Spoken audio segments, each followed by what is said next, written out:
탄산이 뽀글뽀글 오르는 투명한 레몬 라임향 음료수. 이런 음료수를 우리는 사이다라고 부릅니다. 하지만 이런 걸 사이다라고 부르는 건 우리나라와 일본뿐이에요. 유럽이나 미국에서는 소다 혹은 레모네이드라고 하죠. 영어권에서는 사이더, 프랑스어로는 시드르, 스페인어로는 시드라라고 부르는 음료가 있긴 한데요. 이건 우리가 아는 사이다가 아닙니다. 이곳에서 사이더를 달라고 하면 호박색의 맥주와 비슷한 도수를 가진 사과주가 나오죠. 이 술을 증류하면 사과 브랜디가 되고, 이 브랜디 중에서는 깔바도스가 가장 유명하고요. 아무튼 이 사과주는 고대 로마에서도 기록이 남았을 정도로 긴 역사를 가진 술입니다. 오늘은 이 사이더부터 시작해서 우리가 아는 이런 사이다가 어떻게 탄생하게 됐는지에 대한 이야기를 해볼까 합니다. 콜라에 밀려 탄산음료계에서 영원한 2위로 머물러 있었을 것 같지만은 사실 우리나라 사람들 콜라 나오기 전에 무조건 사이다였거든요. 물론 이 사이다를 두고 벌어진 기업들 간의 뜨거운 경쟁 이야기도 함께 가져왔습니다. 저는 김밥이고요. 오늘 제가 떠먹여드릴 이야기, 한국 탄산계의 근본 사이다입니다.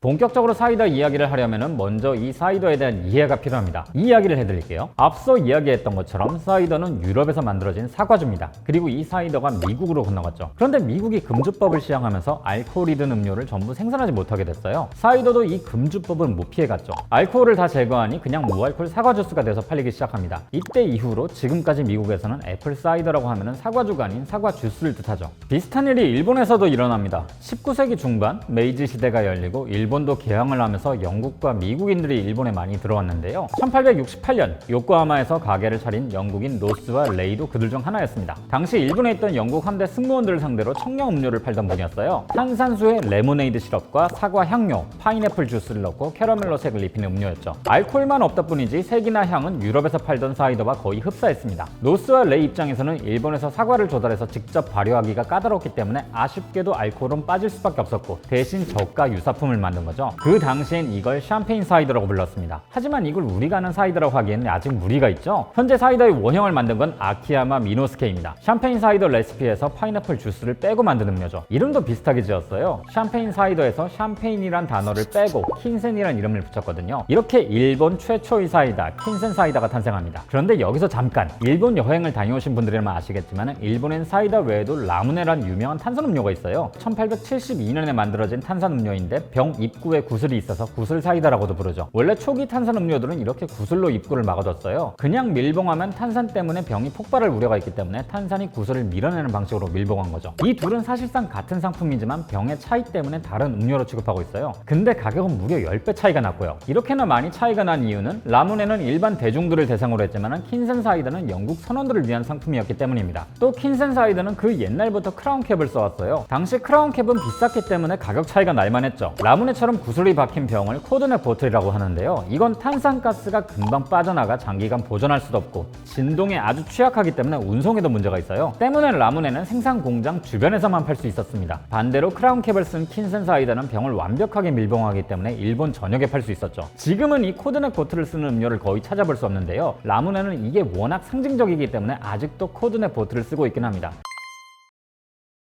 코드넥 병도 그렇고 라무네의 베이스가 되는 레모네이드도 그렇지만은 전부 영국에서 흘러온 것들입니다. 영국의 영향으로 일본의 사이다가 만들어진 거죠. 그리고 이 일본식 사이다가 한국으로 흘러 들어왔어요. 이 이야기는 무려 1905년까지 거슬러 올라갑니다. 히라야마 마츠타로라는 일본인이 한국에 들어와서 인천 탄산수 제조소라는 사이다 공장을 세웁니다. 여기서 국내 최초의 사이다인 별표 사이다가 만들어졌죠. 한국 사람들에게 이 별표 사이다는 엄청난 충격이었어요. 수정과 식혜 같은 음료가 전부였던 상황에서 이런 톡 쏘는 사이다 맛은 진짜 별천재였거든요.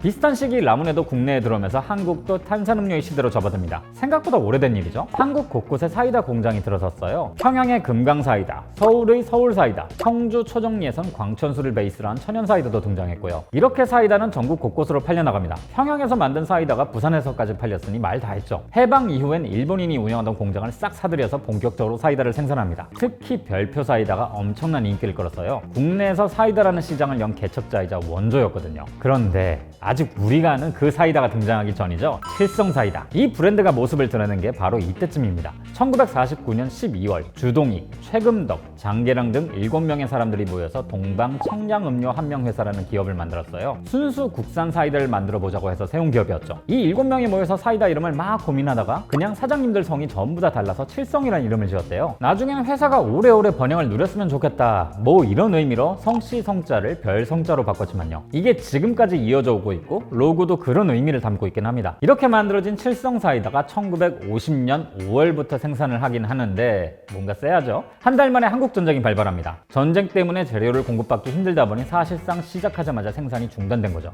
특히 설탕 수입이 거의 불가능하다시피 했는데요. 이때 사이다 제조사들이 설탕 대신 썼던 게 사카린입니다. 지금 상황으로 비유하자면 대체당을 쓴 제로 사이다가 나타난 격이죠. 어렵게 사이다를 만들어 팔았지만 상품으로서의 가치는 너무나 떨어진 상황이었습니다. 병뚜껑을 구하기 힘들어서 미군 폐품을 재활용할 정도였거든요. 이대로는 안 되겠던지 동방음료는 전쟁이 끝난 직후 재빠르게 움직입니다. 있는 돈 없는 돈 다 끌어와서 일본의 반자동 설비를 들여왔거든요. 덕분에 칠성 사이다는 믿고 사 먹을 수 있는 사이다로 이름을 날리게 됐죠. 제1제당이 설탕을 만들면서부터는 국내에서 설탕 생산이 본격화됐는데요. 동방음료는 이 설탕을 빠르게 확보하고 설탕 마케팅을 시작했어요. 사카린이 아닌 진짜 설탕을 쓰고 있다고 홍보하는 거죠. 당시엔 사카린보다 설탕이 훨씬 더 고급 재료였거든요. 순수 자연에서 나온 원재료를 사용하고 있다. 뭐 이런 뉘앙스를 담은 겁니다. 하지만 큰 위기 없이 사업을 하던 동방음료에도 위기는 있었습니다. 1962년 설탕 파동이 벌어졌거든요. 국내에서도 설탕을 만들긴 했지만 당시까지만 해도 수입량도 많았는데요. 정부에서 외화를 아끼겠다고 이 설탕 수입을 제한합니다.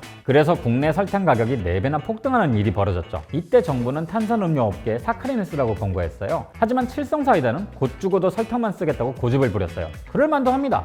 전쟁 직후에도 설탕만을 고집했던 곳이니까요. 이때부터는 그냥 무대포로 나갔어요. 설탕 한번 확보해보겠다고 직원들이 제1제당 공장 앞에서 밤을 샌 정도였거든요. 경영자들은 온갖 인맥을 동원해서 설탕을 가져왔고요. 가장 강력한 경쟁자부터 중소기업까지 모두가 사카린으로 사이다를 만들 때 기어코 설탕이 든 사이다를 만들어냅니다. 사람들이 얼마나 좋아했겠어요? 결국 칠성 사이다는 사이다 시장의 대표주자로 떠오릅니다.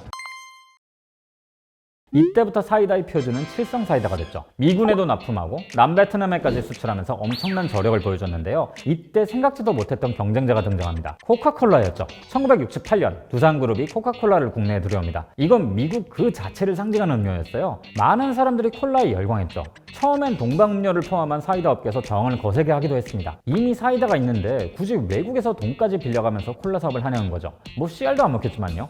코카콜라는 빠른 속도로 점유율을 뺏어갔고 칠성 사이다는 결국 1위 자리를 내주게 됩니다. 왜 보면 칠성 사이다가 맑고 깨끗한 맛 이런 문구 많이 쓰잖아요. 이건 코카콜라를 향한 견제구로 보시면 됩니다. 검은 콜라와는 차별화된 맑고 깨끗한 이미지를 강조한 거죠. 나중에는 애국심을 앞세워서 콜라를 대적하는 캠페인을 만들기도 했고요. 사실 동방음료는 코카콜라 등장 이전부터 콜라를 만들긴 했습니다. 스페시콜라라는 이름으로 1957년부터 팔고 있었거든요. 하지만 펩시의 판매권을 가져오면서 단종 수순을 밟았죠. 당시 펩시는 코카콜라에 대적할 유일한 음료였어요.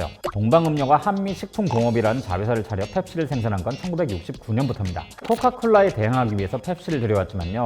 콜라 때문에 칠성 사이다 매출이 점점 떨어진 일이 벌어졌어요. 그래서 창업자와 주주들 간에 내분이 일어났죠. 아무튼 이 사건을 계기로 동방음료와 한미식품이 합병돼서 칠성 한미음료가 탄생했고 탄산음료 시장 진출을 노리고 있던 롯데제거에 인수됩니다. 드디어 우리가 아는 이름 롯데 칠성음료가 만들어진 순간이죠. 비록 코카콜라에 밀려서 탄산음료계의 절대자 자리는 내주게 됐지만요. 칠성 사이다의 명성은 여전하긴 했습니다. 국내 한정 코카콜라의 경쟁자는 펩시가 아닌 칠성 사이다였거든요. 두산 측이 이 칠성 사이다를 노리고 킨 사이다를 출시하긴 했지만 점유율에 흠집 하나 내지 못합니다. 코카콜라와 펩시의 싸움, 칠성 사이다와 킨 사이다의 싸움이 두 회사 간에 벌어지는데요. 이러다 보니 재밌는 일도 생겨요. 코카콜라를 납품받으려면 킨 사이다를 같이 납품받아야 했고 칠성 사이다를 납품받기 위해서는 펩시를 같이 납품받아야 했죠. 음식점 주인 입장에선 코카콜라랑 칠성 사이다만 받으면 딱 좋았을 텐데 4개 음료를 다 팔아야 하는 웃지 못할 상황이 벌어지는 겁니다. 나중엔 두산에서 스프라이트까지 수입해오지만은 우리나라 사람들은 이미 칠성 사이다에 길들여진 후였죠. 탄산음료 시장 전체로 보면 좀 또일지 몰라도 사이다만 놓고 보면 칠성은 굉장히 여유로웠을 겁니다. 90년대 칠성 사이다 광고를 보면 뭐랄까요? 위험이 느껴질 정도예요. 백두산에서 한라산까지 쭉 보여주면서 굉장히 비장하게 광고를 하거든요. 백두산이 사이다와 무슨 상관인지는 잘 모르겠지만은 맑고 깨끗한 맛을 강조하면서 왕좌의 자리를 지켜나갑니다. 지금도 사이다 시장에서만큼은 칠성이 7대3 정도로 우위에 있고요. 굳어버린 사이다 시장에 긴장감을 준 건 2010년이었습니다. 동아 오츠카의 나랑드 사이다가 등장하면서부터죠. 1977년에 이미 나왔던 제품인데요. 당시엔 칠성에 밀려서 금방 사라진 비운의 사이다였어요. 그런데 2010년에 리뉴얼하면서 제대로 터졌죠. 국내 최초 제로 칼로리 사이다였거든요. 공격적인 광고와 마케팅을 한 덕분에 존재 존재감은 있었는데요. 사실 제로 칼로리 음료가 지금처럼 인기가 많았던 때가 아니라 호불호가 갈리는 음료였죠. 이후로는 칠성 사이다와 킨 사이다도 제로 사이다를 출시하면서 나랑드 사이다는 완전히 밀려납니다. 지금도 제로 사이다 중에선 칠성이 가장 앞서고 있고 제로 콜라 시장에서도 펩시가 코카콜라를 바짝 추격하고 있죠. 어떻게 보면 50년 만에 칠성 펩시 연합이 반격이라 할 수 있겠네요. 사이다는 한국에서 정말 오랫동안 사랑받아온 음료입니다. 칠성 사이다는 무려 70년 넘게 왕좌의 자리를 지켜왔고요. 시대가 변화하는 중에서도 변함없이 사랑받는다는 건 굉장히 어려운 일이죠. 칠성 사이다는 아마 뿌듯하기도 두렵기도 할 겁니다. 원래 1위 자리를 지키는 게 가장 어려운 일이거든요. 그럼 오늘은 이 사이다 한 잔으로 시원하게 마무리하시길 바라면서 저는 다음에 다시 뵙겠습니다.